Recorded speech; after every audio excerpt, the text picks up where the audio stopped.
As soon as Skinny comes back, we'll go. All right. I'm actually just going to bring the sprouts out because no one's going to fit back in that alley.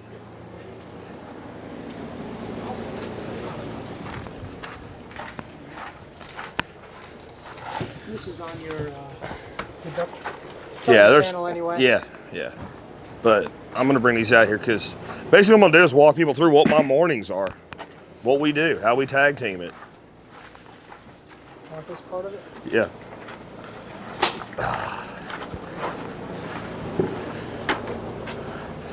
Fucking air conditioner. So let's move out here.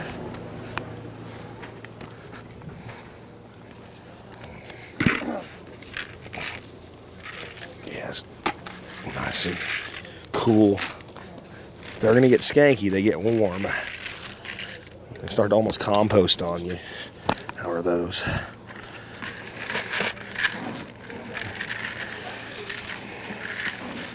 Mini skank, micro skanking, just a little off. Need to be. All right, where's Skinny ass? He'll catch up.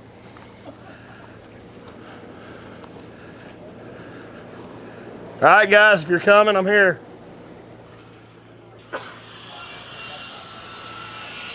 Pikers. Yeah. That's pretty Black oil sunflower. All right. Jack, that's pretty loud. Yeah, well, it is what it is, dude. Okay, all right. All right. You ready? Yeah. All right. All right, guys, so the way I want to handle this, I kind of want to walk you guys through, like, what we actually do every day for the ducks. This is where my day starts unless I've screwed up, which I do often. And these are my sunflower sprouts I make for the birds. And this is what it should look like in the morning. 1 bucket of seed being soaked. And 4 buckets, 1 to be fed, and the other one's, to be done. And I've actually didn't feed this morning, so normally I feed them in their enclosure. We'll find them and go feed them. They'll be happy, and they get that bucket. This is about what I want them to look like. They're not like John's microgreens. They've got a nice rootlet coming out of them. They usually still have the shell on them. The ducks don't care. They eat shell and all. They gobble them down like piranha, as you'll see in a minute. And I get constant questions about mold or, getting sticky or gooey. The biggest thing you have to do is not forget. So what I do when I dump, I stack my buckets, and I've fed one, so this one's empty. I take that one and dump it through, and I fill that one up with water, and I run a flush through. And then they stand there and they take about 10 minutes to drain. So I leave. And when I come back, 12 hours later, they're still like this. That is bad. Because it's pressed on top of each other. And when you start taking it out and shaking them up, you get a smell that you know something's not quite right. I mean, the ducks will still eat it. They don't care. But when you dig your hand into it, it'll be warm, like a compost pile. When you got all that nitrogen pouring out of there, growing and force, and then it actually starts to bind up with the shell. And it actually is composting in a very bad way. And then the next thing you end up with no airflow because of that, and then you get mold. And you get like a slime. So what I've been doing since the humidity's back, and this is humid for us, is when I put the seeds in that bucket, I put about an ounce of hydrogen peroxide in that water. And that's actually no harm, no foul for the ducks. It's actually good for them. And we'll run this through when we come back. But I feed them this every day because it gives variety to their diet, because they love it, and because it's a sprout. And every hippie knows sprouts are a superfood. So let's go feed these guys, and then we'll go where we normally would go. And I'll kind of explain to you what we do. There's nothing hard about this. And when I don't mean feed them, I just mean the whole duck business. It's not complicated like I think some people think it is. It's just work and things that have to be done and meeting the needs of the birds. What's up, girls?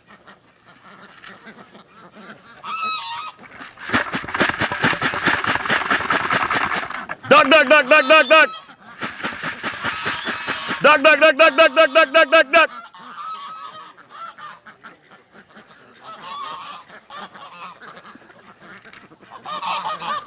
comes the bullies.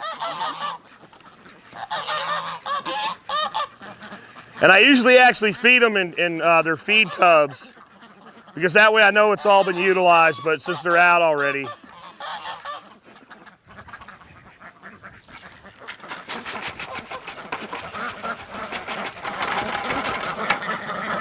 Freaking feathered piranha. That's cool. Yeah. They won't eat it, but you can try. They'll peck at it a little bit. So they get that every morning, and I actually feed them in their enclosure where we'll be going next. And the reason I feed them in their enclosure is it reinforces its home. It reinforces that good things happen there, and it makes it really easy to put them to bed at night. I don't know who was here last night, but when they went in, there was like 2 ducks that you had to tell to go in. Everybody else was already home. And that's fun, and if you wait, they'll do that. But there's times where we just want to go to bed. You know, I want to be watching, you know, something stupid on TV between my feet like this, and it's still light outside. And it's really nice to be able to tell them to go to bed and have them go to bed and be done for the day. And a big part, well, let's give them a little space. They're a little shy. They don't know y'all. And so we'll just let them be anyway. We'll do this later. I want to kind of show you. So what I normally do is I do what we just did over here. I come out in the morning, I do my sprouts.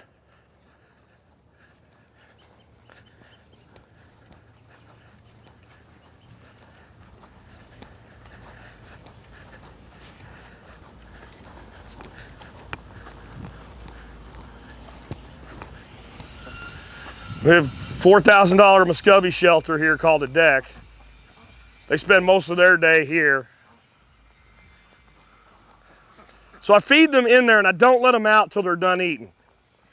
And if you guys saw, oh wait. Yeah, you can go up and be a spectator from above. So if you guys noticed when I fed them, it wasn't really an equal distribution of the surplus for the birds, right? There was some hogs that got most of it. There's some over here that don't even know what happened. They got screwed. They have no idea that, like, they just figured it out and now they're upset, right? So by feeding them in here, I spread out their feeders a little bit and put it right into their little pans that we feed them in. And that way anybody that really wants some gets some. And I don't worry about everybody getting it. I figure they know what they need. So once they're fed, we have to dump these skanky things out, and I'll talk about how we're gonna fix this problem here in a minute. But we need water in there for them overnight. I know people say to use the poultry nipples. When I tried them with the ducks, as soon as the duck figured out what it did, it just sat there and did it, and did it, and did it, and said, oh, this is neat, water comes out of here. If I keep doing this, I'll make a mud hole. And they start playing with the mud, and then they stick their beaks in the mud and they go, that's pretty good. Let's get some more. And then everybody comes over and goes, oh, because they're quick. They catch on fast. And the whole flock was just there draining the buckets and making a mud hole. And this actually makes less mud. The mud we make is when we dump it. And you see how we set this up, and I have it on a little bit of an angle so that when they splash water out at night, it ends up out here. Now, this is making a compacted area. Here's like Nick's function stacking thing, and the question about A little puddle right there. a little mud puddle. There's a little mini duck pond, right? And they're compacting it. It's been there all day. It's not exactly, cool out today. And this is not exactly ground that holds good water. There's an example right there of a little mud puddle that the ducks made. But we've got all this compaction. This is what they would be doing if you were using them to seal a pond. And we don't want this here. But we need this function. So what we're gonna do is right up there in the corner, we're gonna build what will look like a little barbecue pit, like a low barbecue pit. It's gonna basically be a single stack tank of cinder blocks, mortared in place with a poured concrete floor with a drain in it like you'd see you look down at the bottom of your feet in your shower. And that's gonna pop out under the fence, 1-inch pipe, probably 2-inch pipe actually, just keep the flow up. And it's gonna run to right where the camera's sitting right there. And it's gonna run right to that willow tree. Now these depressions, we call, does anybody know what a cenote is? Natural wells in Mexico in a limestone that like stuff ate down in, and there's like beautiful, you can go scuba diving and snorkeling in them. This is basically the same thing, only much smaller. There was a live oak there that had its day and died, but it was there long enough that its roots made contact with that limestone, and you can take a shovel and you dig 4 feet underneath that block right there. So there's a hole there, and if you try to dig a hole right there, you'll rattle your teeth at 2 inches.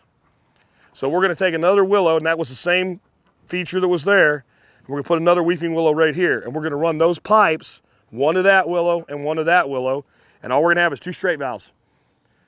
And you open one and close the other, and you dump 45 gallons of fertigated duck water. Every morning, it has to happen anyway. And one day it runs into this hole, and the next day it runs into that hole.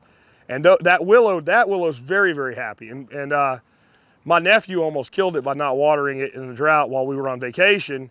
And that tree had no leaves on it in July, and it's come back like that. If that hadn't happened, that tree would be well past where it is right now. But next year, 2 willows, and they're getting that every day, they're gonna go for it. And within 4 or 5 years, those trees will be bigger than the ones behind you, and they're weeping willows, so you're gonna have this beautiful shade. Now, we just got lucky that these holes are here, but we're taking advantage of them. Because I can't plant a willow tree there, I promise you. It ain't gonna work, right? But it will work there.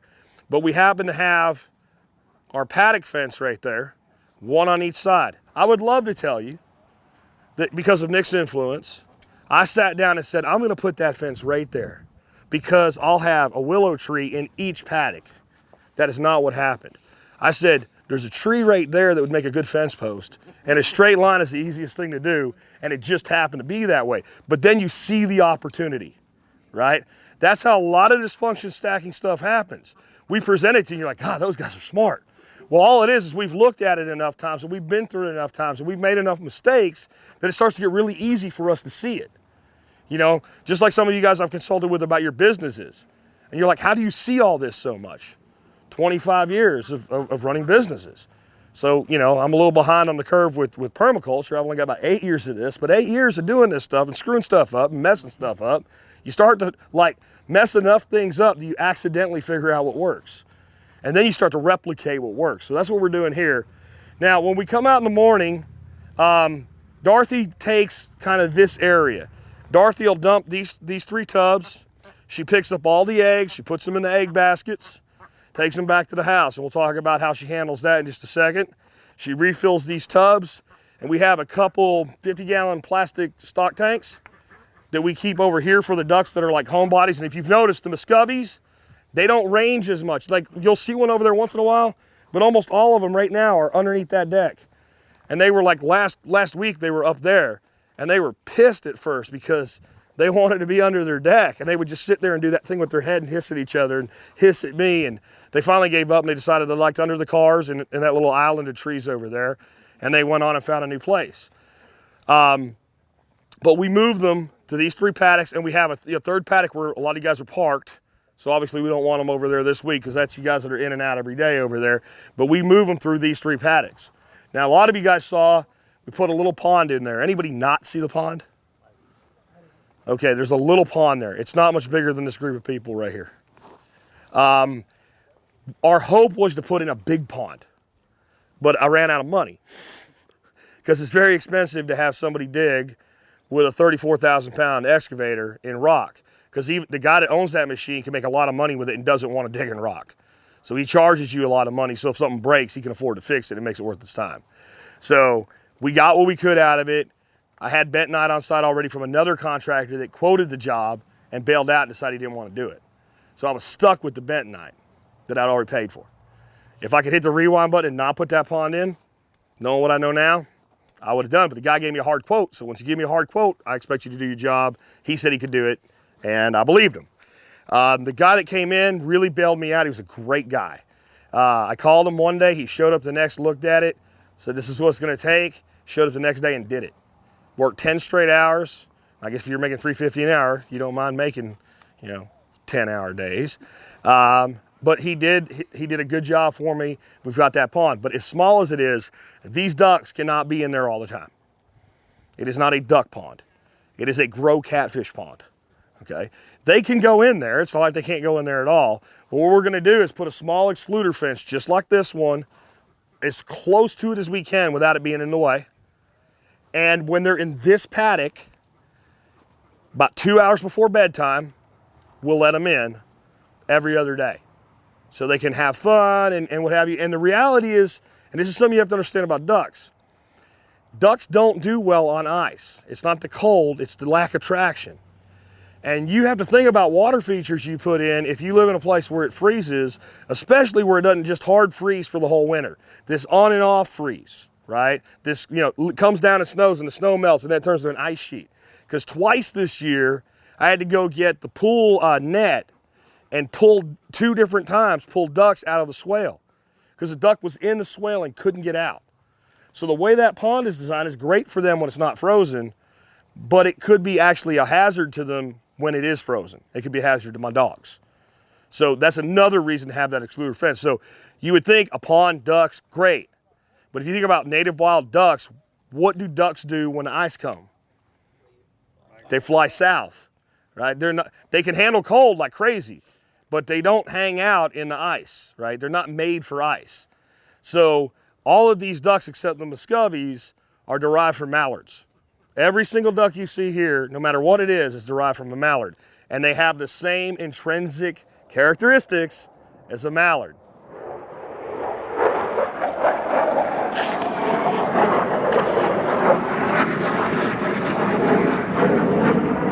Go back to your black helicopters. All right, so, mallards don't hang out in the ice, they leave. So you do have to think about water features in the winter. And I'm not saying not to do it or really freak out about it, but when you have ice on the ground and your birds go out to a water feature, go check. Go pay attention to what's going on. Make sure nobody's stranded, because if they get stuck in that water and they can't get out, they'll freeze to death because they can't get dry. You think of a duck in water and it's no big deal. One of the first things you have to make sure that your young birds learn is how to preen. Now, if a mom's raising them, it's no big deal. But when you're raising them like the ones we have in the holding pen over there, you get a little duck and it gets wet and it doesn't preen and it can't get under lights and it gets pushed out of the huddle, it'll go down and almost be dead within 10 to 15 minutes. That fast. And it can be 85 degrees in your house and that little duck will still damn near freeze to death. As soon as they learn to preen, and as long as they have space to move around and they have airflow, it's not a problem. People think a duck can't get wet, until it's 3 weeks old. Well, again, they're all derived from mallards. And what does Mama Mallard do 2 days after her brood's out? She leaves the nest, because all the eggs that are going to hatch have hatched, at least as far as she's concerned, and she waddles her butt down to the water, and the babies go straight in the water at 2 days of age. So they can do it, but they're outside, they're in the right climate at the right time, because that's when mother ducks lay eggs in the wild, and they can get out and they can dry, and they have other ducks around them. And when you watch your babies the first time they get wet, they'll get out and everybody stands there like, I don't know what to do. And one will go, and the other one does it. And as soon as they start mimicking each other, it takes one time and they know how to do it. But until they learn, water can be bad for them. So you have to think about your babies. So I would prefer to never do what we're doing now, to never brood my own ducks, to just have Muscovies take care of the babies. That's a big reason we have them here. We have a Muscovy on brooding there right now. We can go. I'm gonna suggest this. When we're done with this, if y'all want to see her, go in groups 2 or 3. Don't upset her. She's not gonna want this many people piling in there at once. But she's got a group of eggs, and we gave her the eggs because they're so intrinsically broody that she went on brood with no eggs. And like 2 weeks went by and she's still in there with no eggs because they don't lay this time of year. Muscovies lay in cycles. So we just gave her some eggs because we felt bad for her. And the ducks that we've raised this year, I think we put 35 new ducks in the flock this year that were raised by moms. We did nothing. We did absolutely nothing. And we got an appreciation for how tough these little guys are, because they were like this big. And when they're that big, they can go through the fences. And they would leave mom and they'd run through the orchard and hang out for half an hour, and then they'd come back through and find her. And when we had hatch out of time, because the Muscovies are 35 days for their eggs and everybody else is 28. So you got a mom sitting on eggs. If she knows those eggs are live, she won't leave. So she'd hatch a bunch and they were leaving her and coming back to the nest. And they were just tearing off, and you'd see them hop down I mean, the duck, it's twice the duck's height from, they were in that house there, from the board to the floor. And you see this little bitty duck come to the end and go boom, and then run off in there. And about 5 minutes later, come up, get to there, and you're thinking, how's that little duck gonna get in there? Thump. I mean, they're amazingly agile. And they're just great birds. And like John Dowey calls them little Mack trucks. Like once you get them about a week of age, if something dies, somebody got sick or something killed it. They're just tough as nails. Somebody asked why we like them better than chickens. Does anybody see, other than right here, a place where like my berms are tore apart or there's a hole in the ground that's not supposed to be there, things are tore up? No, they don't tear anything up. They don't scratch. I noticed that, yeah, they don't have a whole, they know where people play space is. Yeah. There's not crap all over like. We have problems with them on the porch sometimes. Oh, okay. When it's really hot, they'll come up there because the concrete's cool. And we need to come up with some, I don't want to put this in front of my porch. We need to come up with some kind of little miniature white picket fence that looks cool or something to kind of keep them out of there. And when we had the geese were up there all the time dropping big old goose turds. And a goose makes a big turd. And the turkeys, oh my God. Turkeys crap like that block right there, man. So we had turkeys this year. We did 3 pastured turkeys. They were given basically nothing other than access to the same things the ducks have. We didn't tractor them. We didn't paddock them other than they went where the ducks went. We fed them the exact same feed and they slept on the ground. And I think the biggest one that we butchered, the butchered weight was 36 pounds. And we had them for 4 months and they're 36 pounds, 36, 34, and 22 for the hen. And what we learned, Dressed weight. yeah, dressed weight, carcass weight. We learned that they can be aggressive toward the ducks. Not so much the adults, but the babies. One picked a baby up and tried to run away with it. So I don't really suggest you raise turkeys with your ducks. I think you can raise them in the same place, but not commingled. Or once your turkeys get up to about like that high, which is like 4 weeks, separate them. If nothing else, what we ended up doing was, okay, we have these big turkeys. They're being a kind of bully to the baby ducks. At night, everybody go to bed and we just kicked the turkeys out of the gate and made them sleep out here. And that kind of solved the problem right there.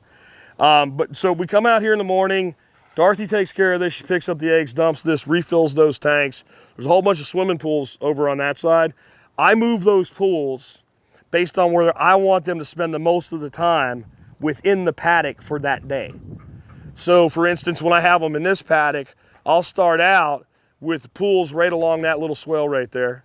The next day I'll move it down the fence line there, then I'll move them there and I'll follow that fence line where we have stuff planted all the way around. We'll get into swales, I'll follow the swales up and back down and up.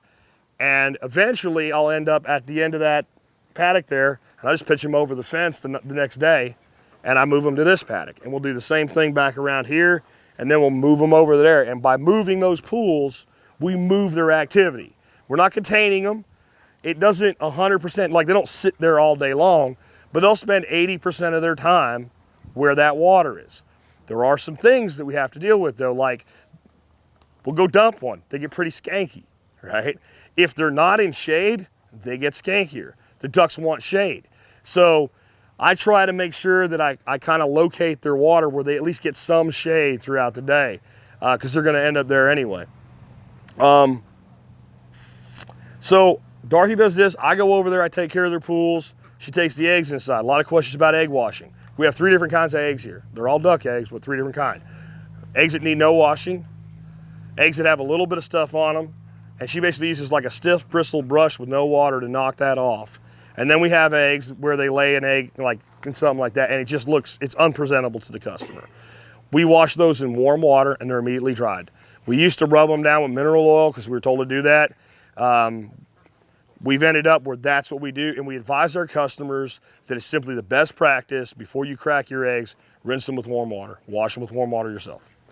Half, I would say almost half of the eggs probably 20% of the eggs we're selling right now go to a single customer or restaurant called Ida Claire. Ida Claire, like the name Ida Claire, right? It was named one of the top 10 new restaurants in Dallas this year. And they are using our egg in like their signature dish is a sweet potato chip duck confit, and then they take one big duck egg, sunny side up, and they set that on top of that. And they never make it through a week before they need more eggs. And people are going there to get that dish. I think they're charging like $16.95, and it's not a lot of confit. It's like a pile of sweet potatoes, a crumble of duck confit, and a duck egg. But people love it. People tear it up. The chef who runs that restaurant contacted us in February and said, I know you guys have duck eggs. I'm going to need 12 to 15 dozen a week. Can you do that? And we said, not right now, but we actually bought that first big wave of layers to be ready for him because he wasn't opening the restaurant until June. He came back 4 times to look at what we do, understand how we do it, see the ducks, see how the ducks were managed. And we had a shortfall during our vacation where they got disrupted. And the restaurant delivery company that picks the eggs up for him said, we can get you other eggs. And he said, I don't want other eggs. That's not what we do. That's not what we sell. We have local eggs from people we know. I've been there. So when he came here and saw the way these birds were taken care of, he decided at that point we were going to be his vendor of choice. So we worked really hard to provide for him. The company that does the pickup said, we'll take 80 dozen a week. I don't have 80 dozen a week. We could sell them every surplus dozen we have. We don't do it because we're doing this for the local food movement. We want the individual customers. Yes, they're more maintenance. Yes, they come here and they want to talk to you. And sometimes it's great. And sometimes it's 8 o'clock when they show up and you just want to have a beer and sit on the couch and they chat for 45 minutes. But you know what? You're spreading that concept of knowing your farmer, knowing where your food comes. They bring their kids here. The kids walk around, see the ducks, understand where their food comes from. You know, and yet it's still profitable. That's what's great. I would say it costs us about $3.50 to $4, depending on the season and the volume, to produce a dozen duck eggs that we're selling for $7.50. And my wife's so kind-hearted, she doesn't want to raise the price. Because I'm like, we could raise it to $8.50 right now, and there wouldn't be a single person that would complain. We got people driving 45 minutes to an hour to buy 2 dozen eggs. And that's why we're doing things now like the microgreens. We're going to be bringing quail in next. I'll talk about that in a second. Because we have these people coming here. We need to sell them other things. It's just foolish to only sell them one thing.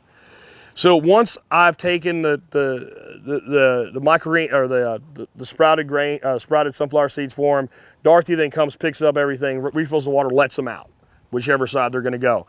By the time she lets them out, I've usually got their pools full, or at least some of them full. I like to get a couple full for them to start jumping in because what I do is I put the hose in the pool and I walk away and go do something else and come back and move it to the next pool. Well, if I only have one pool, when I come back, the hose is on the ground doing this, and there's 500 ducks chewing at it because they want something to get into right away. If I have a couple fill for them first, they kind of focus on those as the other ones fill up.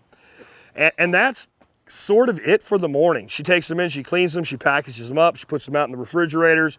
If she has a surplus, she calls her regular customers, said, you know, I got some, do you want them? She runs and maintains a list. She doesn't do it any kind of sophisticated, nothing Excel. Dorothy's not a computer person. She has a notepad with everybody's name and phone number on it. And she just goes, okay, she just puts numbers next to them. Okay, you're next. Calls them up and says, I got how many you want? You know, they're here. And if that person doesn't answer or doesn't want them that day, she goes to the next one. And I've seen her burn through 12, 14 dozen surplus in 5 to 10 minutes. Our marketing is our website, 9mile.farm, and Craigslist. That is the sum total of our marketing. And I didn't run a Craigslist ad for 2 months because we couldn't keep up with what we had. I just ran another Craigslist ad to kind of bring in some new customers. And I found 2 people advertising duck eggs that cut and pasted our Craigslist listing. I mean, verbatim, word for word, our Craigslist listing. They're even feeding the same feed. So, but that means we're impacting the market, right? That means that like we have people that are emulating what we're doing and selling exactly the same way we are and using the same feed we use. Because what happened is these people were selling duck eggs for $4 or $5 a dozen, less than us, and we were still getting business and they weren't. Because we were showing the care. We had the Duck Chronicles out, we had the website, we had the pictures. People come here. And I think that's important. Like, you guys that want to do something like this, that's the way you have to do it. You have to have a story to go along with it. People have to feel connected. I mean, kids come here, and you guys come here to see me. Kids come here to see Charlie, right? And Pencil Neck the duck, and Buddy and Joe the goose. The kids get out and go, it's Charlie, you know, and they're excited about that. And I mean, this is one of the most rewarding things we've ever done to be able to do this. But now these birds fit into that system. The only other thing we do to take care of them for the rest of the day is we feed them probably right about an hour or two from now. We fill up a couple buckets of feed, we bring it out here and we put it in their dishes. Those of you that were with me last night, if they're really full, we don't just put that much out every day. If they're pretty full, and that one's pretty full, we feed them a little bit less. Eventually you get where it's all like dust. So what we do is we just dump it all in one and shake it up, put some from a bucket, put it back in the bucket and mix it up and remix it through, and that gets better use out of the feed. Then we come out right before dark, we say, all ducks go to bed. They go to bed.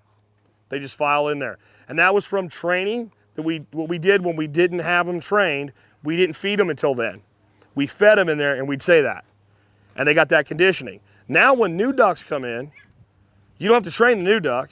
When all the other ducks start filing in, they just go along. They just say it's like a pack behavior. And I don't know how many of you guys have watched where you'll see one duck go by, right? You see the duck go by, and then there's another duck. And they go in just a line. That's another thing we like about it. Like chickens, they don't move that way. You can't tell chickens to go in early. So there's days where it's like an hour before dark. We want to go to bed, tell the ducks to go to bed. They go. I might take my broom of doom is my tool when I have to move ducks and they don't want to go. So I got a little red push broom over there, and I tell them broom of doom, and they see that thing, man, they respect the broom of doom. And guys, that's it. That's all we do. It's not complicated. It's not hard. We're not even hustling. I look at this and go, man, if this was red clay and I had 5 acres, I could put in 5 1-acre paddocks with 1/4-acre ponds, with duck holding facility in the center, and 5 doors. And I would do almost no work then. I mean, just open the door and let them out which side you want them out that day. Here, it's not gonna happen. We gotta go, and that's the big part of work, is moving the water around. If you don't have to do that, this is the easiest livestock you will ever raise. They take care of themselves. They really, all they need to be happy is food, water, and other ducks. If you wanna do like small flock just for your own use, I would not go less than 4. I really wouldn't go less than 4. And I'd probably say 6 to 8 is better. They're social, but sometimes just like, you know, you might be buddies with him, but at some point you may not really want to hang out. You just had enough for a while, and you'll see them break into little subgroups and move around and then come back together. They kind of need that. If you ever see one of your ducks off by itself, something's wrong. It's sick, it's hurt, something's messed up. Ducks do not like to be alone, or it's brooding. And even when they brood, so we don't, like, who's kept chickens? You know how the roosters kind of look after the girls? The drakes really don't do that, but when they're brooding, you'll have drakes that'll go in there and just spend a couple hours just standing there with the broody girl. Now, he won't stay there all day, but he'll spend, there's one big black cayuga that goes in with that Muscovy, and he'll stay there 3-4 hours a day with her. And when you walk in there, he starts screaming at you because he doesn't want you to mess with her. And that's just because, like, they have that kind of thing to be together, and they know that, like, okay, that duck's alone, I need to go kind of look after that duck. The most cooperative birds I've ever seen in my life were the geese. Of course, they were cooperative gangsters and attacked everybody else on the farm, but I actually saw a juvenile goose getting into one of those black tanks, and there was like 3 in there already, and he couldn't really fit, and it ended up with his foot like this over the side of the tank. And his buddy looks at the foot, and he's not hurt, he just can't quite get it in. And the buddy looks at it, cocks his head, thinks about it, reaches down with his beak, grabs his buddy's foot, pulls it into the pool, and they go like honk, honk, honk, honk, like, thank you, you're welcome. And I think geese are great, they're just not right for our property, you know. Honestly, any questions on the ducks? Okay, predators. Okay, our biggest concern here is avian predators, right? Our hawks. Most of our hawks are Cooper's hawks. They are about half the weight of an adult duck. They can kill a duck like that. they cannot carry it away. And they're very apprehensive about staying on the ground and eating the duck. So we've not lost we lost 2 chickens. We never lost a duck to a hawk that we know of anyway. And the geese go freaking ballistic when a hawk's in the area. They just start screaming and flapping, and anything goes on, the geese go ballistic. Sometimes when the drakes are breeding the females, if it goes on a little too long, the geese go ballistic and break it up. Sometimes when the Muscovy drakes fight with each other, the geese go ballistic and break it up. And that's why they still have a job. Because the rest of the barnyard mafia, well, there'll be some of them in the tacos that you'll be eating for lunch tomorrow, right? So they're done, they're gone. We said no more. But what we found was, since we raised Buddy, who turned out to be a girl, with the ducks from a gosling, she got along with the ducks. And then Joe was part of the mafia, and there was only one female in the mafia, and there was another girl over here hanging out with the ducks. So he eventually saved his life by deciding to go court her. And when she accepted him and he started bullying the ducks, she'd attack him and then want nothing to do with him. So he chilled out. So the geese help with the hawks. There are raccoons here. I can't for the life of me tell you why, other than possibly the presence of the geese, that they don't come in here. Because as soon as we put that pond in, there's coon tracks all over there. And so they're right there. And we have never come out here and found feathers other than molting season. We've never had a problem with coons. We did have some geese killed by coyotes that got over the fence. But around here, if someone sees a coyote, if there's a gun around, it's a dead coyote. So they're not quite as keen on being around people, though you will hear them yelping out there at night. And we just haven't had a problem. What I think I should do, just to hedge my bet, is put a piece of hot wire around this and then around the bottom, just to hedge my bet, because sooner or later, I'm afraid it's going to catch up with us. We just haven't had any problems. And I think, the Shepherdess Maximus and the Charlie Daniels Insanity Dog, I think they help too. And we put them out, several times every night to kind of run things off. Somebody was over there. How are you going to graduate the ducks out after they stop laying? And how will you determine when to stop laying? I kind of know who's who based on the look of them, and I can tell the age. What was the question? What are we going to do when a duck is no longer productive? How will they graduate, right? So this year we're going to cull some drakes. I found a processor out in Weatherford that processes ducks for $8. It's a little more than I would prefer. It certainly would not be profitable if I was selling them, but I have other things to do with my time, and we'll take our cull ducks down there to be processed because I'd rather have somebody else do it than do it myself. I don't mind killing them so much. I don't know who's processed ducks, but it's more work than chickens. It's a nightmare. And the only way to do it effectively is to get a really good scalder. You scald them at a much higher temperature and get a great big plucker. And if I was going to process 200 ducks a year, I'd invest in that, but I'm not going to. So I'll just have them processed and we'll use the meat on farm. The layers we have are a purpose-bred duck for laying, which means they excel at laying, which means they're going to suck as a meat bird. They're not a great meat bird. So with them, is they kind of get into like, okay, we've had them 3, 4, you get about 4 good years of laying out of a duck compared to a chicken because they're born with 33% more eggs. A chicken at birth has 1,000 ovum. It can only ever produce 1,000 eggs. It doesn't ever get any more. A duck's born with 1,500. So even when you have a duck giving you 300 eggs a year, after 3 years, they still have 600 ovum. And they're gonna slow down, but they're still gonna lay for you. So you get a lot more duration out of them. But when we turn those over, we have like 50.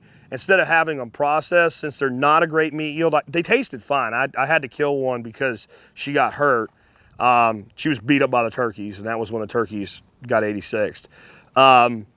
But it was a very small meat yield, and it's probably not worth paying those guys down there to deal with the smaller birds. So what I'll probably do is just have a day where I do like 40 myself, and what I'll do is I'll just breast them out and take the legs and thighs out, and I probably will end up boning them and making like duck sausage or something. Y'all gonna learn about duck sausage on Friday night or Saturday night. There's someone else back there. No, I had the same question. Ah. How are you determining what the age of the birds? I mean, you got multiple generations. I got multiple generations, but I don't know. I can just tell you. I can tell you exactly any of these birds, like when they're from. Like I can tell you right there that those two black ducks, the Cayuga and the Swedish, those were born this year. Those are not our original birds. And that white duck is part of the Metzers that came in. And we do have kind of a color face thing going. What I should do is ban them. We've never done that. I will probably ban those birds before they get integrated into the flock to start doing that. But it's really not hard. And like certain ducks change over time. So you start to notice the female Cayugas are starting to get white feathers on them. So they'll go from black to black and white to almost all white. Well, by the time they're almost all white, they're about 4 years old, so they got to go. It's just really not that complicated. As we continue to increase numbers, I'm going to have to get more specific. But right now, I could walk around and tell you all these ducks, where they're from. I can even tell you some of these ducks. There's 2 batches that were born this year, and I can tell you which of the 2 batches they're from, just because I know my ducks, because I'm out here with them every day. Do you have neighbors saying anything about the feathers or anything else? Nope. Never hear a word from our neighbors. I mean, we only have one neighbor really close right there. These guys buy eggs from us on occasion. These folks over here are awesome, but we never see him. All I ever hear him doing is shooting his gun out the back. So we're gonna get along with him. Guy back here is an older guy. I haven't seen him for 6 months. I don't even know what he's up to anymore. No one cares. And over there, you can see what's over there, burnt out trailers and stuff. So yeah. I want to buy that land, but that fool that owns it wants $90,000 for 3 acres. And I don't know what crack pipe he's smoking, but I'm not drawing on it. Anybody else? Yeah, how do you differentiate yourself with the copycats on Craigslist to new customers? I think the first thing that really differentiates us is they just have an ad. We have an ad with a URL and a web address, and our website is 9 Mile Farm, and it looks like a farm's website. Our 800 number, I don't remember exactly, but it's like something like 8665 Farm, right? So we have a very professional appearance. The other thing is, it's hard to produce 5 dozen duck eggs a day or more. It's a lot of work, and these guys doing this, they can't do it. They're not doing it. They're producing, you know, 1.5 dozen, 2 dozen eggs a day, if that. And as soon as they start to build a client base, you got customers wanting to buy eggs that can't get eggs, and they start looking for somebody that can supply eggs. So we're very careful that we don't take too many new customers so that we can maintain our customers. So you might sell eggs for $1 a dozen less than me or whatever, but we've got these relationships with our customers, and we've got the professional image. I think that Duck Chronicles helps like crazy, because if you're out looking for locally produced duck eggs right now, that means to me you give a shit about your food. So when you go out and you look at what we're doing and you're just like, okay, this is what I'm looking for, I think that helps a lot as well.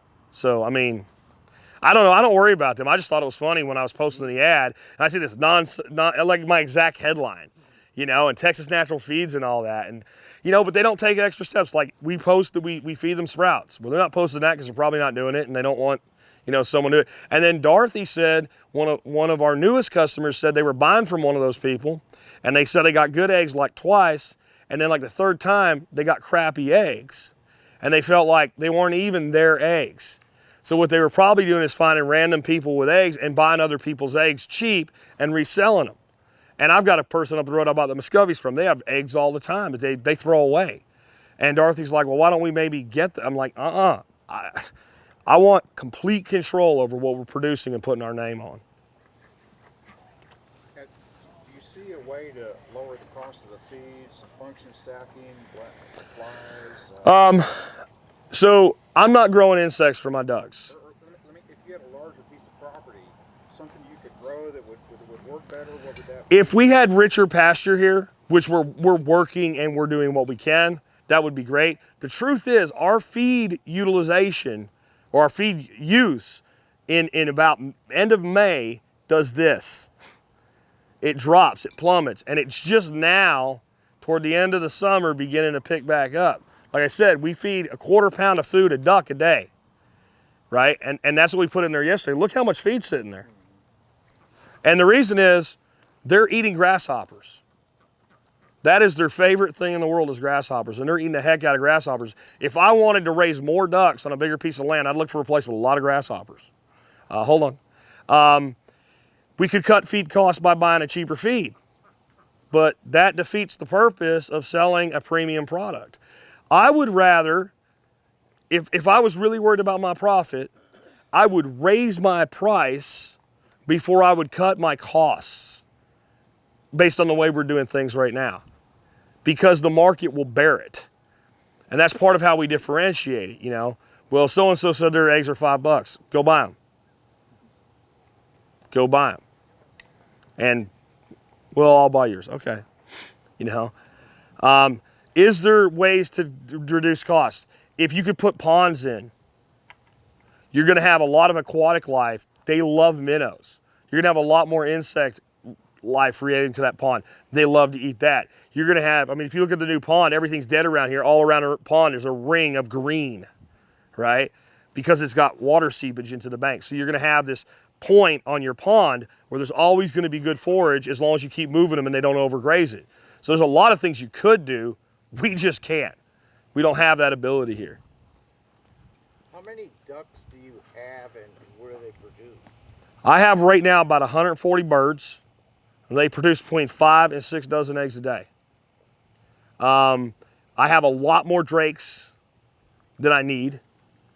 I have a lot of ducks that are too young to produce yet, and that's not counting these babies, by the way. I have a lot of Muscovies that don't lay this time of year. So if I were to keep, I'm going to give Nick a bunch of Muscovies because he wants them. But if I were to keep these Muscovies, when these guys hit their fall lay, we'll have another 4 or 5 dozen eggs out of them, but they stop. So the numbers I gave you are based on production rate now.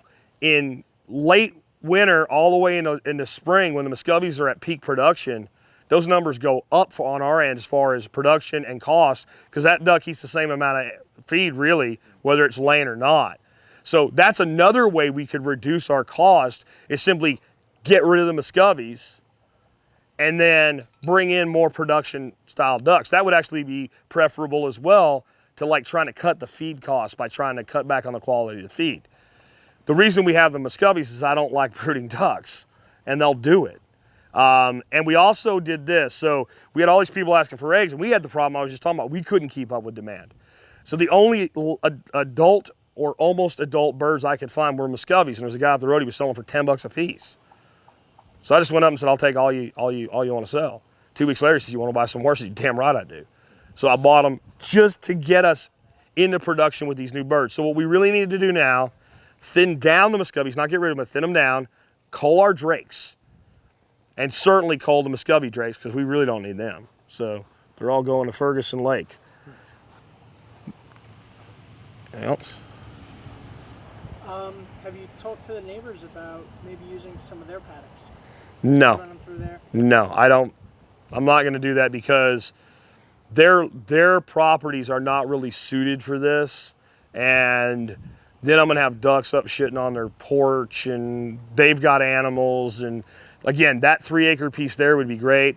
This guy, I don't mean to sound like I'm waiting to jump on his grave or anything, but he's in his 80s. When he passes away, I already know his kids are like, he doesn't even know where his kids are anymore. He's like got nobody. So his house will go up for sale, and I'm seriously thinking about we could buy that. He has 6 acres, and about half of it's the wooded stuff back there.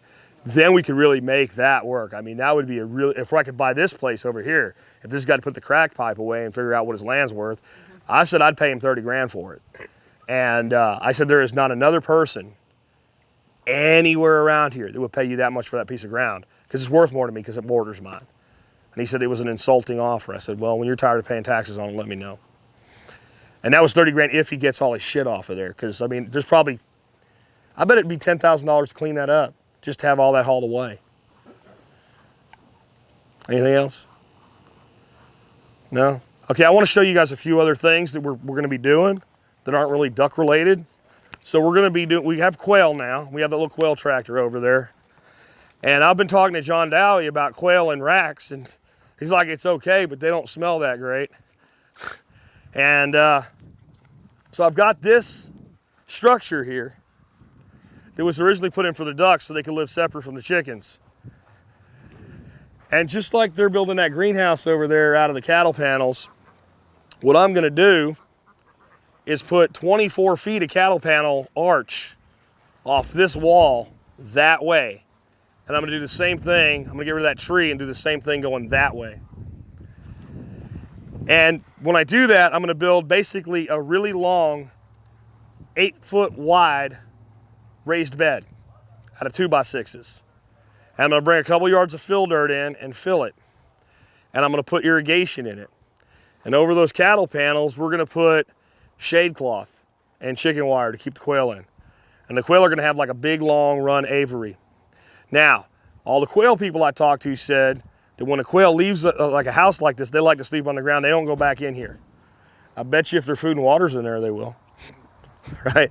And I don't need them to stay in there. I just need them to be conditioned to go in there, because what I'm gonna do from the inside, I'm gonna put basically a dog door with a walk down into the aviary, and I'm gonna feed them in there. When I feed them, like every time I'll say quail, quail, quail, or ring a bell or something and get them conditioned, just like we do all the other animals.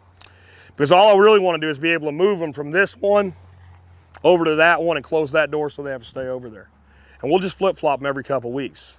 And we'll grow stuff for them in here. We'll have irrigation, and we're under 60% shade cloth. It'll be a perfect growing environment. We'll be able to come in here and hang stuff that we also irrigate, that we're growing for ourselves, that they really aren't gonna get up there and bother. They're ground birds. They can fly, but they really love to be on the ground. We can grow stuff up there for them that we drop down for them. In each one, I'm gonna put in a little kind of square pit that we'll throw all our compostables in. And we'll do a quail tractor on, like, I don't know, protein shake, because it's not quite steroids. And we'll let the quail make compost for us. I also talked to John with the microgreens, and he said some of the stuff you do microgreens with, when you're done, you just give it to the quail or whatever, and they tear it up. But some of it, after you harvest it, if you keep it going, it'll grow back. And it's not good for a second crop for a restaurant, but it grows back. He lays it down in his little aviary he built like sod and waters it. And then they just come in there and they just hammer the hell out of it. He did it with wheatgrass that he was growing, and they hammer it and they go elsewhere, and when they come back, it grows back, they eat it again. So we'll start dropping squares of the extra microgreens in here. And that kind of brings in another thing for us. So what we're gonna do with that is these quail are gonna be an egg producing bird. That's our main purpose for them, is to have another egg to sell. We have people that like eggs that aren't chicken eggs. We've talked to a lot of our customers, would you be interested in quail eggs? Yes. Okay, I like that word. So we're gonna probably run about 60 Texas A&Ms is the bird we've chosen, which is a good meat bird as well. And I will produce surplus birds for meat for our use. So I really have no interest in selling quail for meat. We've learned a lot with quail tractors. We'll go take a look at this. I'm not a big believer, a lot of you have seen the videos probably, in brooding birds for 3 weeks like people say you have to. These birds were outside in that tractor at 4 days of age. We lost 0.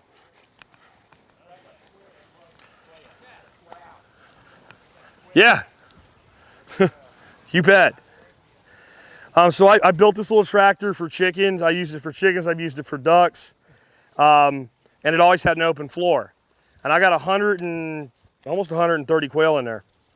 And I thought, I don't want, you know, I've occasionally got a duck's foot under there or a chicken's foot under there moving it. So I just put hardware cloth on the bottom and they just peck through. So they don't scratch and tear it up, but they get to eat. And every time I move them, they get very excited and start eating. Is that ½ inch? I think that's 1/4. That's ½ inch. That's half. Small enough that they, you know, can't get out, nothing can get in. It was already built on the sides with it. I just added it to the bottom. And I came up with this way to put wheels on it. Those are little 7-inch plastic wheels from Home Depot. And I just put a carriage bolt through, pounded it in and put it on with a nut. And I should have got more fender washers because those nuts will get in that part of the wheel. So I'm gonna get a couple more fender washers and actually tighten those down a bit. But moving, it's simple now. And it would actually be really easy to put another set there, and I might do it, and put another set of handles on it. I put these little handles on it yesterday, right here, because it's really easy to pull, and it's a little bit harder to push. And if you put the wheels on both ends, you'd be able to pull it either direction really easy just by lifting it up. And it's a lot heavier than it looks. It's damn heavy. Almost the same design is what I use for bunnies. After they've weaned, they go in something like this, and I can raise them up on grass. something like this. So these guys are going to be wrapped in jalapenos, bacon, and garlic in November at the next workshop. That's their purpose. We're going to be teaching. Hardware cloth on the bottom for the rabbits? I do rabbit wire. It's 1/2 inch by 1 inch. Okay. It's a little bit bigger of an opening, and you pull it to where you want it, and then push it back just a little bit, and that grass that you kind of laid over gets Push back up. into the holes, and then they just mow it off. You say you're going to use these for eggs, but you're going to... No, I'm going to raise quail for eggs. These quail are not quail that I'm raising for eggs. This is a meat run. This is being done so that the next batch of students can come here and learn how to process quail. And we're going to serve it for dinner the night that we do that. I am picking up next week, I think he's got 50 for me in the incubator, 50 more quail that are all Texas A&Ms, and they're the ones that are going to populate those aviaries. So these guys have a different future. Don't tell them. They don't need to know. And another thing we've heard a lot of quail breeders say is that if you have quail in a like a rack system, and you bring in new quail, they need their own cage. If they're not raised together, they just tear each other up. They get really aggressive and fight. And what John's learned, and he's talked to other people that have, replicated it, and that's why I'm going to do the aviary. When you get them out of that, and you give them space, they stop doing that. You can put new birds in, and they don't just kill the hell out of each other. They occasionally like single one out, and well, you just wrap that one in bacon. That is not your day, man. Sorry, So that'll give us a lot more flexibility about, culling roos and which ones we bring in and finding better layers and what have you. But I'm going to try to run them in cycles, basically 1 year, and at the end of the year, have another batch coming up that'll be laying by the time we cull the whole batch out. And again, this is I wanted a meat yield here for myself. And I did chickens, and now that I got that same processor processes chickens for $4 a bird. So I may run 50 Cornish crosses every spring, for 8 weeks on pasture, take them down there and have them do that for meat yield. But I wanted something we could process. And we could process one of those birds in a minute with a pair of scissors. And I can do it if I just want the breast in 30 seconds. And I don't need scissors. Pop the head off, yank the breast out, done. Eat the legs? Yeah, and that's why you use the scissors, because you want more than just the breast. Not Chris Prater, because Chris Prater's here. What's the other guy's name? Brad Davies, who's going to come teach that course with me, showed me how he does it. He basically takes the bird and holds it so it's looking away, takes the scissors, cuts the head off. Turns it over, cuts the wings off. They're really not worth it. They really aren't. Cuts across the vent, so basically cuts the butt, and then peels them. And then once you peel the skin off of them, you turn them over, you cut the spine out and pull the rest off, doom, and you end up with a leg and a thigh quarter and a breast like butterflied off the back. And then you put your jalapeno in there and fold it back up and bacon wrap it. And see, y'all should have come in November. And so when I realized how easy they were to process and how fast they grow, I decided this was our meat animal. Because Dorothy will eat them, and I know if I did rabbits, she would eat them. And honestly, I could do a rabbit fast, but I can't do it quail fast. And they produce eggs. And they fit our business. So all of that together made them my choice for a meat animal that we could self-process. And Brad says 3 of them fit in a quart jar perfectly if you want to can them. So those birds are 2.5 weeks old right now. Are they A&M? No, they're just browns. And the white ones are actually brown quail, even though they're white. Apparently browns occasionally throw some white chicks. And if you look at them, they have a lot of, like even the white ones have like some black in them and all. And the A&Ms I've seen anywhere are like snow white. And they grow so fast. So at 6 weeks, they're usually big enough to process. If you want to put a little bit more weight on them, you can go 7. After that, you're just feeding them for feeding them. And they start laying eggs at 6 to 7 weeks. So if you want to turn over something in the poultry world, you could have them lay eggs for you for 6 months and have another group right behind them and just processing them out the other end at like 9 months. But I think they're pretty productive for about a year to a year and a half. Probably a year and a half, probably right till their first molt. And they're probably not worth keeping past that. And if you did want to pluck them, that would be a great day to process them. When everybody starts molting, and I've thought about it because skin's pretty good stuff. It really is. They make it looks like a big paint can plucker for quail. And I think 3 of them go in there at once. But it's still like $300. And I'm like, snip, snip, snip, snip. Well, I don't know if I really need that thing. Because then you do that, well, then you got to gut them, and you know, but I guess you just cut the backbone out, and because the skin is good, man. The skin's really good. So these guys are, you know, kind of our next thing. And what I wanted to kind of talk about too was, like I talked about the mistakes we've made and how we should have really focused on that area. And there's a lot of stuff here that's doing okay, and there's some stuff that's, you know, we've had losses on. And I really want to encourage you guys that are, you know, working for that really nice property, that big property, to fight that compulsion when you finally get it, to try to do everything all over the place. To you know, take Jeff Lawton's advice, walk outside, look down, design that foot, and then take a step and design that foot, and then take a step this way and design that, and design like a circle around your house, you know, or what makes sense for you, and then move out a little bit, and then move out a little bit, and rely on low inputs like sheet mulching. Like, the swales are great, they do a great job for us, but with the shallow the soil is, not being able to put ponds on them, they really only serve one function: water infiltration and spreading fertility, right? We can't use them to fill ponds. So were they really worth doing it? Some part of me feels like yes. Another part of me feels like, you know what I could have done? Instead of renting that machine and doing all that work, I could have brought in a couple dump trucks of fill and mulch, and I could have laid it out in a pattern that made sense, laid pipe on the ground, and put in berms and buried it in high quality material from down the road that they'll bring here in a dump truck, and just rented a Bobcat for a day for $200, and just dumped dirt on the pipe and planted it with full irrigation and sheet mulching. So that's what we're gonna do over there in November. I'm gonna put in 5 berms, 50 feet long. I'm gonna lay the pipe on the ground. Guys are gonna bring the material in, we're gonna dump it, we're gonna mulch it, and we're gonna plant locust, black locust, every 2 feet. I'm gonna put 200 locust trees in 100 feet of berm. Or what, yeah, no, I'm gonna put 200 locust trees in 100 locust trees in 200 feet of berm. And we're gonna set up the irrigation, and we're gonna not do no high value trees, no nothing. What we've determined in all of this is the most valuable commodity we have, where we have it here, is shade. And the most lacking commodity that we have where we don't have it is shade.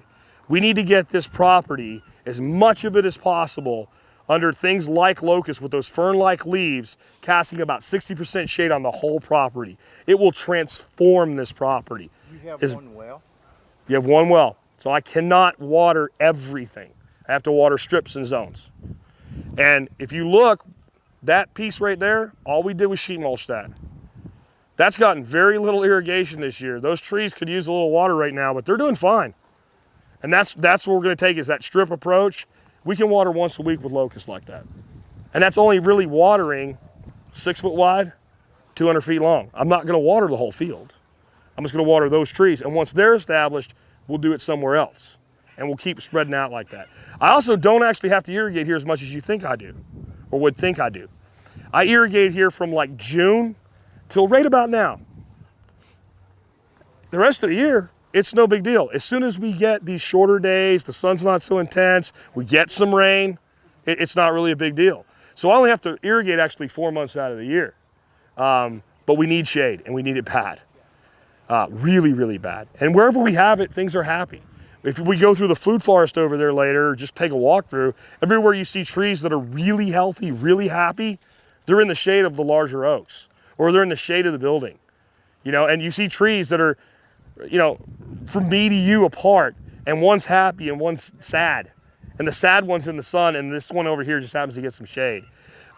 In the apple orchard, which we're not going in there because I don't know if anybody's gone through sunflower like that, but it sucks. I'll have to do it eventually and clear it out. I left the sunflowers in there, and I let them come up because the trees were getting so hammered that at least it shaded them.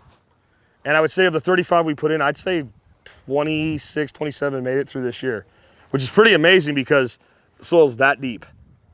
And we put little mounds in. So what I'm gonna do this year, once it gets cleaned up, I'm gonna go put strip berms in. We already have irrigation in. And we're gonna take, you got an apple tree sitting there, I'm gonna plant a locust and a locust in front of each apple tree, just like that. Southwest and east and west on the south exposure on both sides, just to shade them.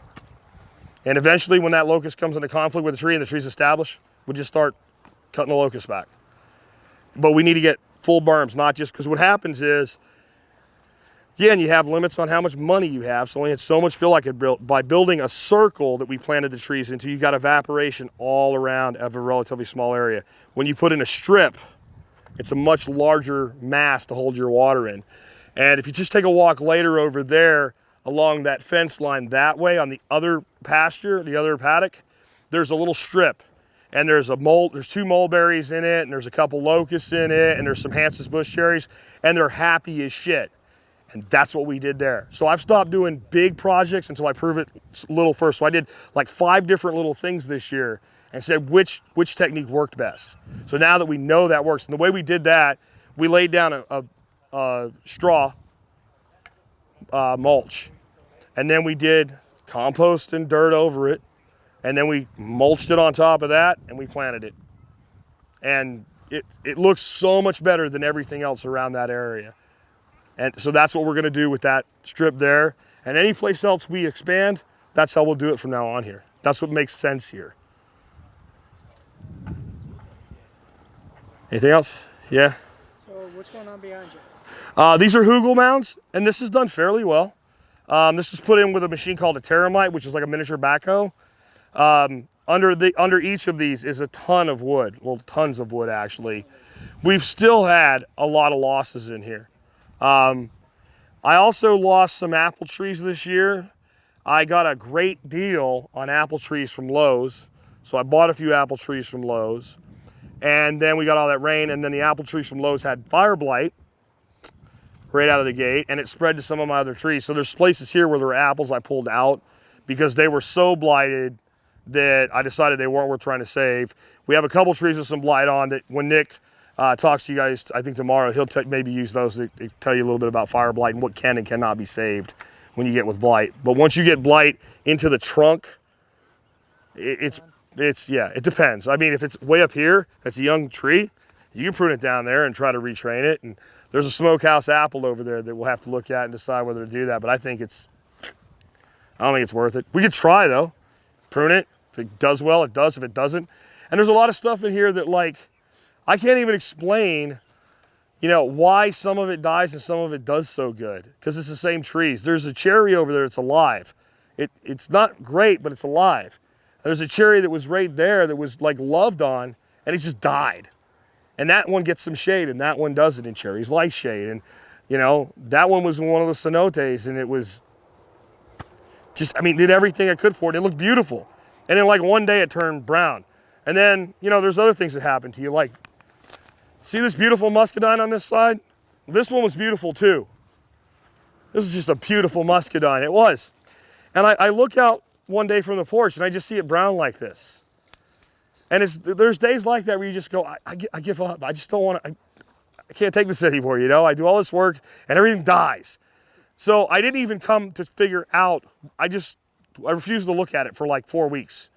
And then finally I'm like, okay, I'm gonna figure out why this thing died. So I'm looking at it and I don't see any disease. It's just like, burned up like this. And so I go down here and I went, well, that'll do it. So it was goosed. It was goose murdered. Exactly. So I had another beautiful grapevine on the fence because I put a bunch of grapevines in this year and like half of them died. But the ones that did good were doing good. And it's the best one, beautiful. My wife comes to me and goes, you're gonna be mad. Okay, what happened? That one really nice grapevine? And she was weed eating. Don't even say it, And I don't think I even told her yet, but we were over there and it's coming back. It's coming back up out of the roots, so it'll be okay. But you see this stuff, Nick. Some of it you're like, wow, I can't believe that's living there. And then another place where you thought it would do good, it just Does like crap, but we need shade. I mean, that's what we know is we need shade and we need mulch. And I think as valuable as mulch is to reduce evaporation, shade is more valuable. Shade does more to reduce your evaporation than mulch ever will. You can see it here. I mean, this is how bad it is this year. These trees are, you know, those are 10-year-old trees that are dying from this drought this year, you know? But as soon as you go one layer back in, look at the trees. They're not dying. They're happy. They're healthy. It's just the ones on the edge that are beginning to decay and can't handle it because those trees back in there are on fully shaded ground. Look at those, man. We have privet dying. It's hard to kill privet, man. I don't mind that it's dying, but jeez. Yeah, I have Yopon dying in ditches. Yopon in ditches dying. Yeah. It's been pretty. How does the water flow in this? I'm sorry. That's not Russian olive. That's a gumi. Oh, that's a gumi. That's a gumi. Now there's an amber autumn olive right there. That's like crazy what it's doing. That tree when I planted it was a whip about like this big, and it's that's 10 feet, at least. So going to plants like this versus, you know, the apples may not work, so we're going to use Hardier. locust. You know, Locust you know, is a support species, right? And then like there's other things that do great here. That with the shiny leaves, that's a jujube. And every one I have is doing at least okay, and several of them are booming. I've got some fruit. I got my first fruit on a few of them over there this year. This tree, I should actually probably let Nick dig it up and take it home because this is on that super dwarf rootstock, and trees on that dwarfing rootstock just do not make it here. We need full size, or at least like EML7 or M111 on our apples and level for peaches. We need full size rootstocks to semi-dwarf, and semi-dwarf meaning trees that in a normal place would be 16, 18 foot tall. You need the vigor. Yeah, I need the vigor of the roots. Because your soils will dwarf them just fine. Yeah, yeah, I got all the dwarfing I need. That's an Ison black. If you want to take some cuttings of that, Nick. Oh, we got one. It's kind of puny, but I'm going to eat it anyway. Oh, that one's not very nice. It's graping. I mean, raisioning for you. Is that the muscadine? Mm-hmm. Curious to see how wine turns out. Does the water go through the channels here or something like that? Yeah. Is it sloping? This is on contour. These beds are on contour. Okay. So these are basically like sills, is the way they work, and they spread the water out. And you can see this is the most banging place on the property. We're getting another shipment of trees from Bob Wells for sponsorship this fall. And I was telling Dorothy, like, one of the first things I'll do is I'll plug in everywhere we lost a tree. You know, these trees when they come in, whether bare root and dormant in the winter. And she's like, why there? I'm like, because this is premium space. You know, just because these other trees didn't make it doesn't mean that it's not really, really good space. But I mean, even elderberry is having a hard time surviving here. It booms every spring, but by the time the berries are ready, it gets really harsh. But like we've figured out, like you were talking about hardy stuff. So what grows well here? Well, I'm thinking Hanson's bush cherry. Considering I planted this tree and it was that, I'm pretty pleased with this as a result. And it's doing pretty well everywhere that I have it. Is that year before last? Year before last. So that's 2 years. And it produced cherries, and they're fantastic. They're small, but they taste as good as anything you've ever eaten for a cherry. And so the problem with this tree, unlike Nanking, is these are kind of expensive. These are like $8 a seedling. And I haven't been able to get the seed to germinate. Maybe you can. But I'm just going to buy a bunch of them from Stark Brothers. And every place I need a shrub here. And you notice they're not like all completely de-leafed. So that means that ducks don't really like the taste of these leaves, which is good because they don't defoliate the damn things.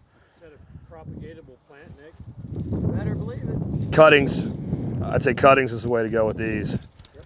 But seedling must be doable, but my seeds never germinated. Jack, probably did it wrong. The Irripans? Yeah, and that's, I mean, I think that's why that one's doing so well. See, and I mean, What are those things? this is a Hanson's bush cherry. No, no, no. Iripan. Yeah, these are where I murdered my hazelnuts. I murdered a lot of hazelnuts here, and then this one's decided it wants to live, so it can live. I'll have a hazelnut. That's the Iripan. Helps protect the roots. Yeah, my hazelnut. So you were talking about autumn olive, right? So that's a gumi. This is an autumn olive. They look very, very similar. Are they related? Yeah, they're both Eleagnus. But the gummies will make fruit about that size. Yeah, There's a place down in Gumi grow at my house? That'll get this. Yeah, gumi will grow anywhere. Propagatable? Yeah, this hazelnut. I mean, that dogwood, I've been trying to grow cornelian cherry, right? That's been one of my fantasies, is to grow cornelian cherry dogwoods. And this one, like, died, and now it's resurrecting again. I just don't have it in me to pull them out. I figure sooner or later one of them might make it, you know? But, like, what would be a great thing to do to try to get this tree to make it? That would help. But what would really help is to take one of my black locusts that I'm going to put in and just stick it right here. And don't worry about it. I mean, if this thing ever makes it, we can just kill the locust tree. Or throw something like this, you know, where it is, that's probably really not a good spot for it because the berm dries out. But, you know, planting something like this on the western side of it, one of these autumn olives, to give it shade. And, you know, sun can get through there. It's not 100% shade. It's an open bush. What else is in here? There's all kinds. There's an apple. Here's another jujube. It's got a little tip burn, but it's all right. This is a Nanking bush cherry. These do okay here, but nowhere near as good as the Hansons. And the ducks actually do like their leaves, as you can see. So it's got nothing bad happened to this other than duck defoliation, right? This isn't the tree being sick. So if I have a choice between the two, I prefer the one the ducks won't eat on me. Then the next thing is, this species puts its blossoms on in late March. This damn thing puts its blossoms on when? Like January 15th, when we have a, you know, unseasonably warm week. And what happens next? Freezes and all the freaking blossoms fall off. So no more Nanking in with the Hanson, you know? And this is stuff you just figure out as you go, you know? When we planted this the first year, this was all vegetables. And we successed it into these other plantings. And I need to give up. I need to give a tree that will survive here that cornelian cherry spot. But I want cornelian cherries. I just want them. So I just refuse to give up for now. And those are all sunchokes. Even sunchokes are dying this year. So last year I got 7 5-gallon buckets out of this 10-foot little mound. So I've decided to let them die and not harvest them. And I'm going to plant trees in here to stay. If they come up, they come up. You know? What do you have right there that's dying? Oh, that was a Dolgo crab apple, and it was on that dwarfing rootstock, and it just gave up the ghost, man. I almost cut it down so y'all wouldn't see it. I was gonna cut it down this week, and I thought, no, you guys should see. I mean, stuff dies. It just happens. So don't do dwarfing rootstock in harsh conditions. I'd say in the south with apples, M111 or Antonovka for rootstock. Full size or really, really big. You got any questions? How did the pomegranates last fall? How did those make it They're through? doing pretty good. We should take a walk over there, huh?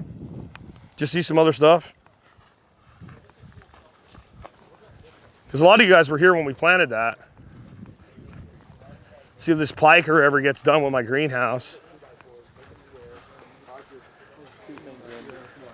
You know, do the end with chicken wire and call it.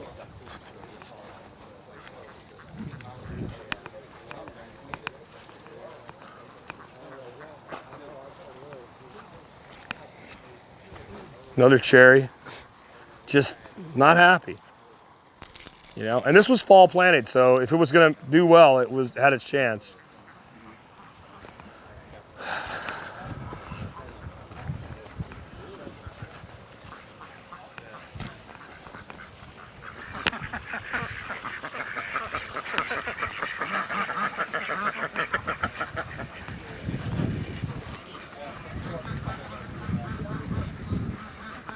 Freaking lazy ass. So here's a perfect example. This peach is in shade.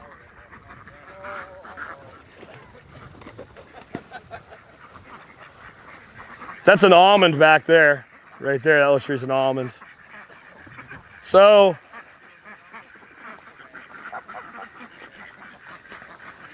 this is an Ison Big Red Muscadine that's up this tree. And we've done nothing with it. No training, no pruning, just planted it and let it go. And it is what it is, and we're gonna see how it does.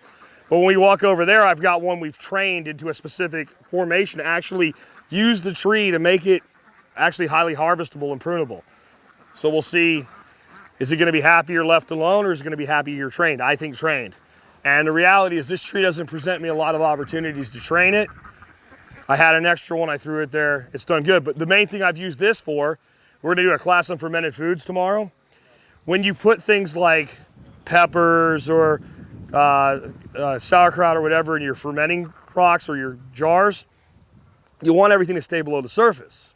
So it stays nice and crunchy, doesn't get all skanky. Well, whatever you weight it down with, you still get stuff that comes up. So what you do is you take a big old grape leaf or two, and you fold it like this, and you put that in the top of your jar on the top of your food underneath your brine, and then you put your weight on top of that, and it holds it down. And grape leaves, yeah, and helps it stay crunchy. So this, if nothing else, this now produces, you know, stuff for our fermented foods.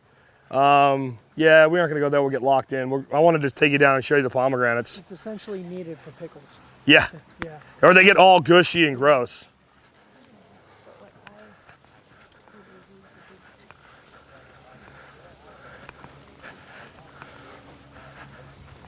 So we popped a bunch of locusts in these berms, but we should have done more this spring.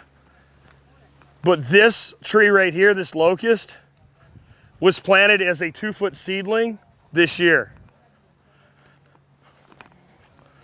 So this is what I'm talking about with a tree that just makes that beautiful dappled shade. So I've got 800 coming, and I think Nick's taking 300. So I have 500 locusts going in this year. And that's what we want, is we want this shade. Now, another cool thing with this, it only lasts for about 3 weeks, but when they blossom, it's wonderful bee fodder. And the blossoms from these trees are edible. They taste like peas. So I think maybe we'll have Locust Blossom Fest every spring or something, have a bunch of people over, eat locust blossoms, and get drunk. That sounds like a good day. How many of these are you taking, 300 or 200? 2 or 3. Okay, okay, that's a great answer. But like you can see, like most of the trees here, except for that poor cherry, are doing really good here because they get this shade from the building. So like this would have been a great area to just a sheet mulch. We didn't have to do swales here. But I don't know, every spring when they fill up, I get excited. I'm glad they're here, you know. And the ducks love them. When these things fill up, man, it's a duck canal. And then so all of the duck manure that gets dumped into here, when it does rain, it floats out evenly and it spreads that nutrient through the system. This system's actually doing, I'd say it's really doing better than it looks for the year we're having. Now here's where I did this training with the grapevine. This is kind of cool. So this is 1 year of growth on this plant. I think Nick planted this one. So I trained 3 main leaders off of it. One right here, you can see the tape, and I trained it out to there. I'm not worried about all this stuff going up in the tree. What I'll do this fall when I prune it, I'll just cut it all off and leave it up there. I'm not worried about it. But then I trained this one here, and I trained this one across here. So here's my fruiting canes. And I'm gonna kind of train them, see that one's going right there, like a big loop. And I'll just, anything that grows up every year, I'll prune it back, and I'll have my fruiting spurs off of this loop. So my grapes are just right here. Maybe I need a step stool to get that one, but the rest of them, they're just right here. And this is just to get it across. This will be self-supporting because this will, you know, by the end of next year, will look like that. And in 3 years, it'll be like that. What vines are these? This is Ison Big Red, same exact one as that grape that was back over there. And I have, oh yeah, it's a muscadine, but it's Ison Big Red is the variety. I took, when I pruned this year, oh look, grapes. Is that a grape or is that a gall wasp? No, that's grapes. Grape, man. We got a couple of them up there. Yeah. Nick, you're taller than me. Come pick them. Look up there too. They're not ready yet. Yeah, they're not ready yet. Is that a grape right there too? Yeah. No, that's a gall wasp. That's I'm the sorry. Those are galls. Those are galls. But is that? That's a gall. They're galls. Those are galls. They're galls. Got excited, man. But so I took like 6 of them and I just stuck them into wet soil. And of 6, 3 made it. So I've got 3 more of these now that I'll plant out this year. What do you think, Nick? What do you think of my crazy handiwork? It's kind of cool, isn't it? I think it's cool. So then you would think that that cherry would make it and this cherry that gets beaten wouldn't, but look, same species. I think it's gonna make it though. Yeah, but it's not, I mean, Not nearly as no. good as that one. I would expect that one to die first. And then we have one in the death sector, I call it, over here. And out of all the cherries I've killed, I cannot explain this one. Look at it. Now I know if you're from a place where cherries grow bright green and look wonderful, but that to me is beautiful. And we're already starting our edge extension. So when I put this irrigation in last year, I set it so it would water all the way to the back of the berms. And then it throws water about 5 feet out. So then I put this row of apples in. And these guys are all doing pretty well. So we'll do that this year. We'll just extend that edge out all the way down. So we're building layers into here. But what I'm gonna start doing is apple, locust, apple, locust, apple, locust. And then locust, locust, locust, locust, locust, locust. And I'll put another 40 of them in this berm. And as soon as I can get them again, I'll probably bring in 400 autumn olives this year just for this area for 30 cents a piece, you know, to get more chop and drop going, to get more shade on the ground. A lot of folks think that these ducks are what's causing this erosion. It's just very hard to get anything to survive the summer here, because if it was the ducks grazing it off, this would all be grazed off too, and it's not. It doesn't help with them walking on it, but it's really just because it's tough. I mean, it looks like dirt and it's sort of like dirt, but it's got a lot of rock in it. And what'd you see, Nick? Well, just that almost all of this is New growth. this year's growth. Yeah, this tree blew up. How old is this tree? 3 years, but it's been in the ground too. So it was 1.5 years when we planted it. This Nanking? No, This is a peach. that's a peach. That's, I think, a Techstar. Yeah, I think that's what it is. The tag is off. Yeah, let's see if we can find some other cool stuff in here, because a lot of people look at it and they don't realize how much is in here. So there's a pear there, there's a locust there, that's a red chief nectarine, that's a sea berry I almost killed. Like you come in here, okay, here's a pomegranate, right? Here's, anybody want some okra? Are you sure? Okra. We got okra through here, jute mallow. So this is really a great plant. It's naturalized. I don't have to replant it. It's edible. I don't really eat a lot of it, but it is here if we need it. Basil growing in here. Genovese basil, big leaf basil there. Basil going to seed here. I mean, I haven't moved, and that's what's here. Somewhere, that's more jute mallow. I can't even find everything. There's a couple feijoas in here somewhere.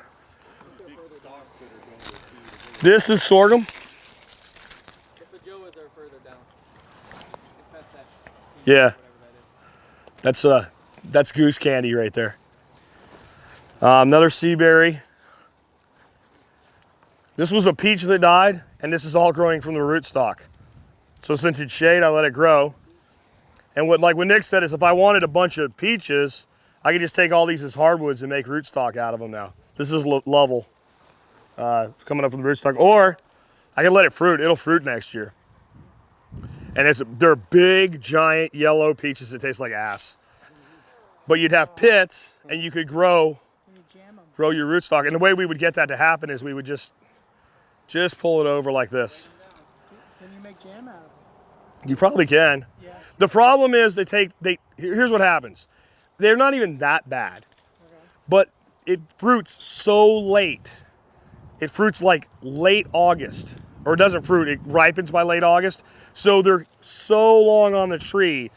Every peach pest is at peak when this thing's fruiting. We're like our early Albertas, our red globes and all. By the time the pests are up to have the peaches are already eaten. They're already off the tree. So let's see here. Another locust, more jute mallow. That's a pluot, which is a plum apricot cross. That is a piece of live oak coppicing up out of the ground. I don't know what that is, the tag would tell you. That's another apple. These are all from Stark Brothers. There is a Feijoa in here somewhere. I know where there's another one to show you elsewhere. Nick, do you remember where that Feijoa is? I know there's some down there. I know right where they are, but I don't. Isn't that one right there? Yeah. No, that's autumn olive. Okay.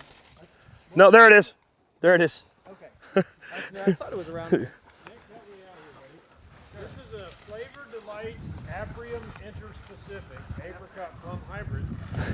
I've got two different. So yeah, there's the Feijoa. Where do you get your autumn olives at? Coldstream Farm, but they only have them in the spring and they only have them for a very short period of time. Coldstream? Coldstream. Okay. It's getting harder and harder to get them because the bad rap they have for being invasive. Less and less nurseries are wanting to sell them. I think it's ridiculous myself. That's so wild. Do you have any comfreys left over from You know, ducks and geese? the ducks, that just gets hammered. They just eat it. We'll see if it pops back up, you know. I mean, I'm looking at it. Here's the leaf and here's the leaf. Something's wrong here. Come down this way.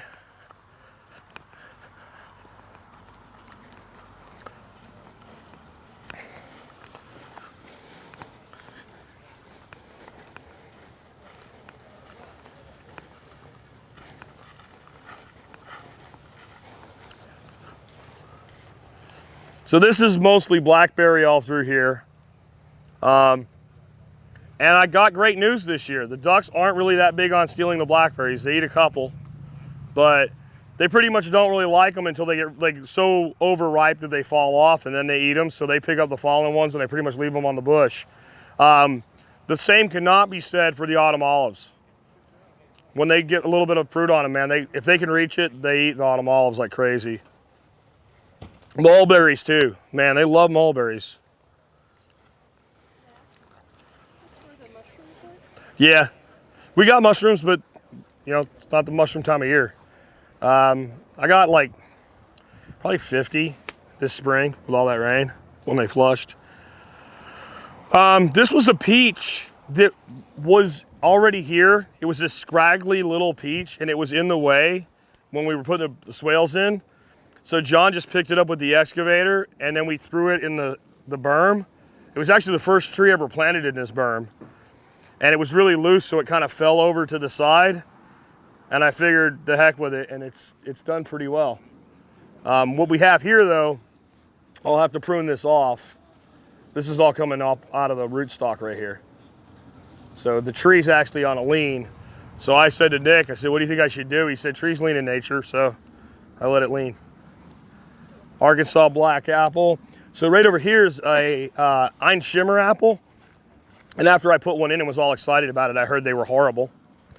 So this was my first ever successful graft. That's an Arkansas black. And it's grafted right there. There's another graft I tried that failed right there, you can see. So what we'll do is we'll prune all this back and we'll put all the energy into this going into next year and we'll train that up. And we'll go ahead and let it fruit below if we decide to let it. But right now we got to put energy into this. So I did a successful graft. I'm very proud of myself. And it's almost addictive, I'll tell you. I was looking around. I'm gonna graft something else, man. What is it wrapped with there? What's that? What did you wrap it to grab? Oh, that's just like plant tape. Oh, okay. It's whatever Nick says to buy in his course. I can't remember what it's called now. And I just wrapped it to cover the graft. It could probably come off now, but I'll leave it until... Parafilm? I guess. You can come look at it. It's white, It's probably paraffin. but it's not sticky at all. No, that's not paraffin. It was in your list of shit, so I bought it. Okay. Yeah, that's just like the green tape. Yeah. And it took. I'm pretty happy about it. Saw some guy grafting and just putting wood glue all in it. Yeah. Good. I don't know about that. Wood I glue? don't know about that. Yeah. I'd have to know a little bit more details about what. He said it was a certain kind. He said it's hard to find wood glue. It looked like your standard wood glue. This is an apricot that we, after this year, if it happens again, we're going to have to make a decision whether we keep this tree or not, because 3 years in a row, it has flowered too early and gotten the blossoms knocked off by frost. You know, it would suck to take a tree out like this. This is a great tree. And I love the structure and the gnarled look. So I may just, even if that happens, I mean, we have plenty of trees here. I may leave this just as a tree, just as a shade tree. They might get on track, years later. And this was another one that had the Ferguson hack job done to it, the center pruned out, and all this scaffolding done in this vase shape. It's looking a lot better. He took a bunch of, did you graft all that sign you took off this? I got some of it, but You called it Plano Man apricot. Because we don't know what the variety is. So persimmon, got one on this one. I think I have one over there with 2 persimmons on it, so. Autumn olive, not exactly doing well. A lot of figs in here. They're not really doing well at all. I expected figs to blow up here, and they just are barely making it. But there's another pomegranate, and it looks really good. I mean, it looks really healthy. That's a bush apricot right there. Seems to be doing okay. More jute mallow. That's a feijoa that's been through 2 winters, so we know they can overwinter now. And it looks a lot better than it did last year, so maybe I'll get some pineapple guava someday. Easter egg? Straight ahead. Right down. Straight right down there. Yeah, I see it, yeah. Find the dog. Yeah, I got like 7 really nice figs in here, but they're just not doing real well. This is a really harsh area. I really need to get a ton of locusts into this, more than we planted. And what I'm gonna do is that first berm, the one on the other side of the fence, all along the back side of that, I'm gonna plant a locust every 5 feet to shade the back side of that berm and to shade these berms. I don't know that I can get them to grow where you guys are standing, because look right there. That's what's under your feet. In fact, we have a swale, and this last about 20 feet of it is really a diversion drain because we couldn't dig down far enough to get level with the bottom of the rest of it. So this actually pushes the water into there. What's up? foot gets sprouting back out. Yeah, I mean, they keep coming back. They just don't do good. I've never had one die. They always live. They just don't do good. So this is what all your ground is like Yeah. everywhere. This is why when people think like, well, it should be better, well, you do it. This is that jute mallow, right? Yeah. Nasty okra. No, this is jute mallow. That's what I'm saying. That's Yeah. Oh yeah. Don't eat that. don't- Oh hell no. No. When I realized how much seed came off it, I thought, well, maybe protein. So I popped a couple of those seeds in my mouth. Oh my God, no. They eat the leaves. You can eat No, these. you eat the leaves. This is like a major production crop in the Middle East. Yeah. It- What was and they do it the- like chopped up in like a I bowl, think like the, with the national food of India or something Yeah. like that is a greens dish made with that, like stir. yeah. It's nasty.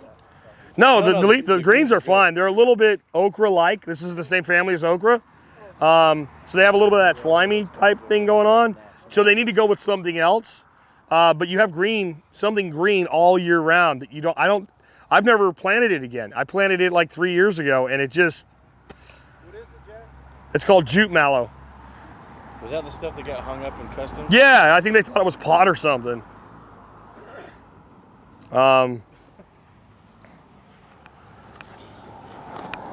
So this was a tree that was here.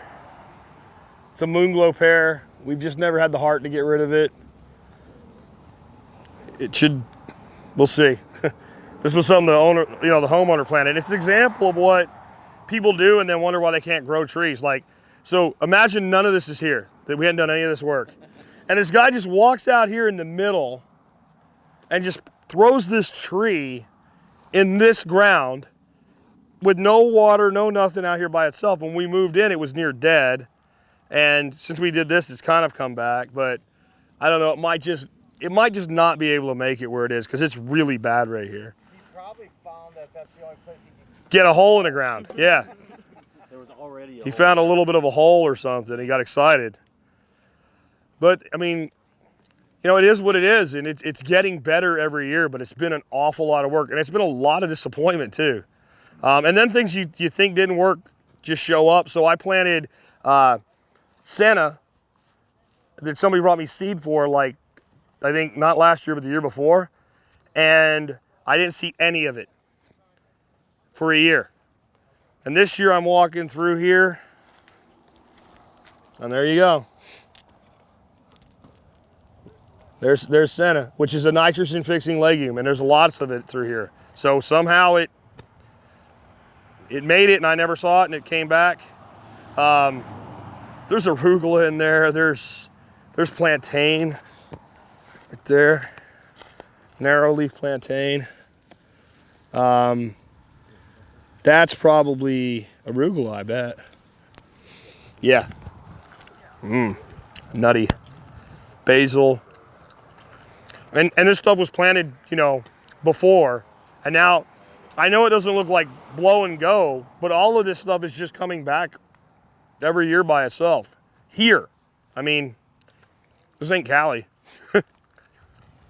Another pomegranate. That's got flowers on it. It's a dwarf pomegranate. I saw a big old persimmon somewhere around here. Yeah, there's a persimmon there, and then there's one over there with 2 on it. But they're really hard still. Yeah, they're not ready. Any questions about this system? Well, what about the property? Were you aware of the lack of soil here when you... I knew it was bad. I don't think I really accepted quite how bad it was. But we had spent 9 months looking for a place that would work, and this place worked, and I'm like, I'll make it work. Yeah. My wife really wanted to move back here. I really wanted to be able to do what we're doing today.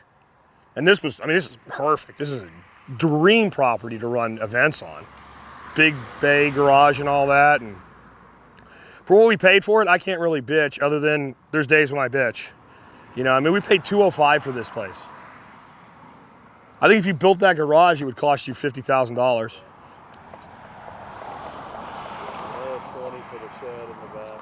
Yeah, yeah. On the slab. I mean, if you look at the slab alone is, what, $5 grand, $4 grand? So, I was excited when we got it. Sometimes I'm a little less excited on hard days, but, you know, seeing it come this far at this point, you start to realize we've kind of turned a corner this year. And I think this year we would have done really a little better if we didn't have such a dry year. I mean, this is the driest I've seen ever. Floods and then that was even worse. So a lot of trees got sick from too much water. And then, but you know what? This area did not get nasty and gooey. Like, so over there, where there wasn't all this standing water in the swales, was like a mud pit, disgusting stink hole. And this was fine. So it actually, even though you're infiltrating water, it made it less gooey, ooey, nasty, gummy, you know. Over here, here's another persimmon. It's got like 3 on it, I think.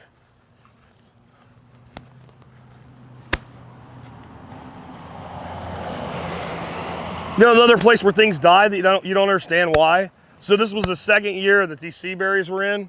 They did fine the 1st year. They boomed this spring. It's nice and it's easy to keep this area moist. It's shaded. You would think that they would have done great. I came out one day and all of them were dead.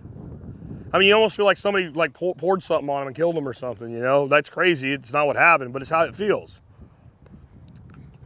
And then that one's coming back to life at the end for God knows what reason. I don't think these are coming back. What did we plant there? Seaberry. Oh, okay. Yeah, that's dead. I don't get it. Mulberries. I have 3 white mulberries. What are they called? lavender, something lavender. Beautiful day, white mulberries. All three of them are doing good. This is actually the one doing the least good because it probably is getting a little too much shade here. But the other two are booming. No fruit yet though. There's a black currant. I mean, really think about that. A currant in Texas. I have all this other stuff dying and I have black currants. I have several of them that are surviving, but they're all tucked into these shade spots. Yeah, this one wants to live now too. Resurrection Seaberry. Another small one. That's a sucker. Oh. If it's a Seaberry. No, that's not a Seaberry. That's a weed. Looks just like it, doesn't it? That's funny, isn't it?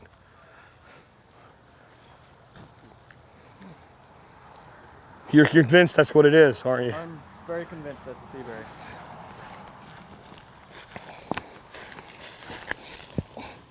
You know what? I think you're right. Yeah.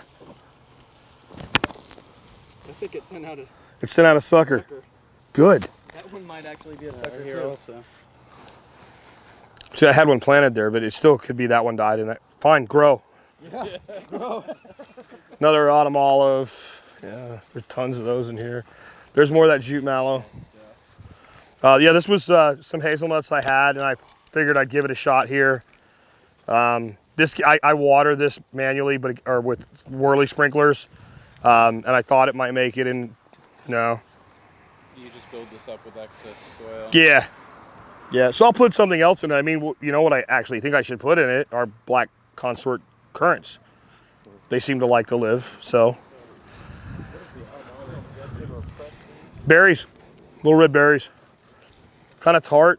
The longer you leave them, the sweeter they get. This is marshmallow, right here. If anybody wants the marshmallow seed, there's a little bit of it here.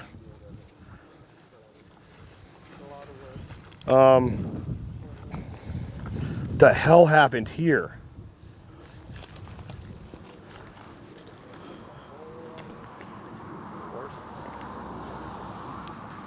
Hey Nick, do me a favor.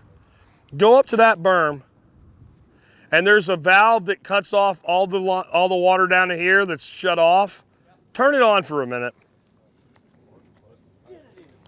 Possibly.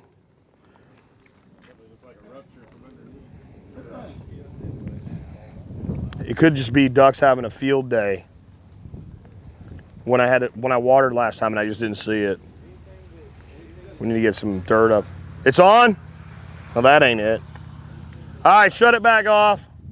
That ain't it. Well, that's good news. At least I don't have to worry about digging that the hell up.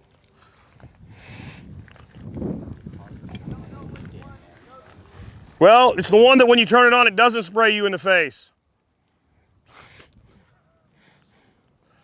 It's the one for a big 1-inch pipe that comes down here.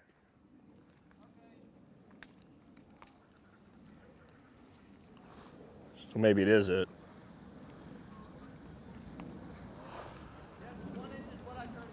Okay, there's no leak here then. Not that it would do that. All right. Yeah, I think that's duck party time. Well, usually when something like that happens, and I just think I would have remembered if it did here, I set those whirlybird sprinklers up, the ducks go in and have a party, and they knock one over, and then it just sits there on the ground. And then they just murder it. Then they're like celebrating. Look what we did. That's all jute mallow. So if I'm ever starving to death, I could eat jute mallow till my ears, turn green. That's about it. You found one too, huh? What'd you find? I found one by now. An egg? Yeah, just about every. Max egg.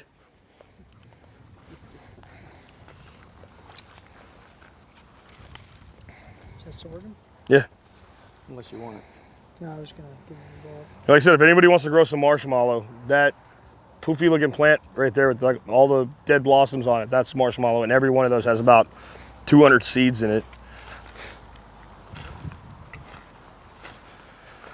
These are duck holes. Well, that's a jack hole. Oh, is that a jack hole? That's the video where I left the water running. Oh, it's right here? Yeah, well, they knocked it out of course they knocked it out of the pool. So the hose sat here. You know what? I bet you when this flooded, they went up in there and did that. That's when that happened. Bastards. So I have to fix this. Yay, me. How you gonna fix it? Oh, hey. Throw some dirt in it. Throw some seed on it. Wait another couple weeks till the heat completely breaks and we have moist conditions, and it'll grow. And I'll get something to eat out of it. Charlie, did you get an egg? Charlie, look, Charlie, look. What's that? What is that? Do you want an egg? Where's a rock? Is there a rock to break it on? There's no rocks right here. Unbelievable. How's there no rock? Come on, Charles, look. You want an egg? You want an egg?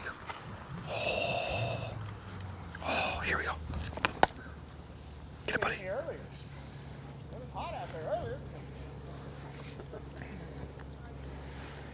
So I don't know, what do we have on the schedule? I think dinner's next. Is that it? Are we done? It's just Happy hour. I made the first day kind of light. Get everybody broken in. Here you go. What time is it? We moved things up too because we things did. went. Yeah. Five. Seed and plant exchange. Seed and plant exchange. Just 5:30 to 6:30, but y'all can do that whenever Yeah, you want. You've been going for 2 hours, by the way. All right, 5:40. we're done. Cool.